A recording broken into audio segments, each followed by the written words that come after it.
এই দেখো মেশিনের পিছনে এনসিবি বক্স করছে। ওখানে দুটো এনসিবি দিবে, একটা কম্প্রেসারের, একটা হচ্ছে যে মেশিনের, ঠিক আছে। আর ওরা ওখানে কম্প্রেসার আছে বাইরে ওখান থেকে এখানে হচ্ছে ওরা জিআই লাইন ছাড়বে বলে দিয়েছি। জিআই লাইন ছাড়লে ওখান থেকে ছোট একটা হোস পাইপ দিয়ে জয়েন করে দিবে আর কি। আর ওখানে তো র্যাপার আছে, এখানে র্যাপার আছে, র্যাপারের এনসিবি বক্স এখানে করেছে। এবার এনসিবি বক্স এখানে র্যাপার।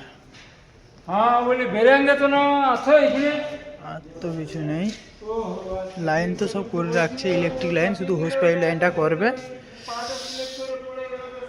আর কিন্তু তার ফার কাটছে, তার কাটেনি, সব ইঁদুরে কাটছে আর কি। কিছু কিছু লাইন দিলে বোঝা যাবে কি কাটছে কি কাটেনি।